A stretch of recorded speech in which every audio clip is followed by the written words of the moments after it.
சீனாவில் தமிழ் கல்வெட்டு, சிவன் ரகசியம், மறைக்கப்பட்ட தமிழ் வரலாறு. இந்த உலகத்தில் நாம் அறிந்த வரலாறு முழுமையானது இல்லை. அதற்கு பின்னால் மறைக்கப்பட்ட உண்மைகள் இருக்கின்றன. சீனா நாட்டில் தமிழ் கல்வெட்டுக்கள் ஆயிரக்கணக்கான கிலோமீட்டர்கள் தாண்டி தமிழ் எப்படி அங்கே சென்றது? அதே நேரத்தில் பழமையான சிவன் கோவில்கள், அதில் இருக்கும் மர்மங்கள், இவையெல்லாம் ஒன்றாக சேர்ந்தால் ஒரு பெரிய உண்மை வெளிவரும். இன்று நீங்கள் கேட்கப் போவது வரலாறு மட்டுமல்ல, மறைக்கப்பட்ட உண்மை. சிவன் ஒரு கடவுள் மட்டுமல்ல, அவர் ஒரு ஆதி சக்தி. பண்டைய காலங்களில் தமிழர்கள் இயற்கையை வழிபட்டனர்.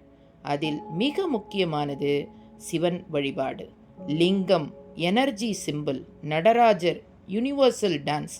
நடராஜர் உருவம் அது ஒரு சாதாரண சிலை இல்லை, அது பிரபஞ்சத்தின் இயக்கத்தை காட்டும் ஒரு அறிவியல் வடிவம். அது காலத்தை தாண்டிய அறிவு.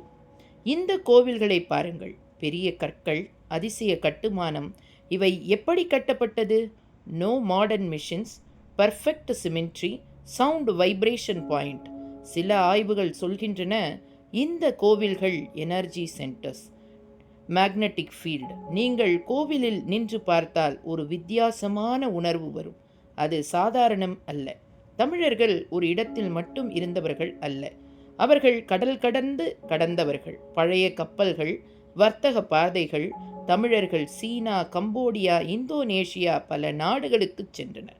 அவர்கள் மொழி மட்டும் இல்லை, கலாச்சாரத்தையும் கொண்டு சென்றனர். சீனாவில் கண்டுபிடிக்கப்பட்ட சில எழுத்துக்கள் தமிழ் போன்றதாக இருக்கின்றன. இது கோயின்சிடென்ஸா அல்லது உண்மையான தொடர்பா? சில ஆய்வாளர்கள் சொல்லுவது இது தமிழ் எழுத்துக்கள், இன்னும் சிலர் சொல்லுவது இது ஒரு தவறான புரிதல். ஆனால் ஒரு கேள்வி மட்டும், ஏன் இது முழுமையாக ஆய்வு செய்யப்படவில்லை? சிவன் வழிபாடு இந்தியாவை தாண்டி வேறு நாடுகளிலும் காணப்படுகிறது. Similar structures. இது உலகளாவிய சக்தியா? வரலாறு எப்பொழுதும் உண்மையை சொல்லாது. சில நேரங்களில் அது மறைக்கப்படும். அரசியல் ஆதிக்கம். சில உண்மைகள் நமக்கு தெரியாமல் வைத்திருக்கப்படலாம், ஆனால் உண்மை எப்பொழுதும் வெளிவரும். தமிழ் வரலாறு ஒரு புத்தகம் அல்ல, ஒரு புதிர். சிவன் ஒரு கடவுள் அல்ல, ஒரு சக்தி. இந்த உண்மையை என்ன என்று நீங்கள் நினைக்கிறீர்கள்? லைக் பண்ணுங்கள், ஷேர் பண்ணுங்கள், சப்ஸ்கிரைப் பண்ணுங்கள். உங்கள் கமெண்ட் பாக்ஸில் தெரிவிங்க.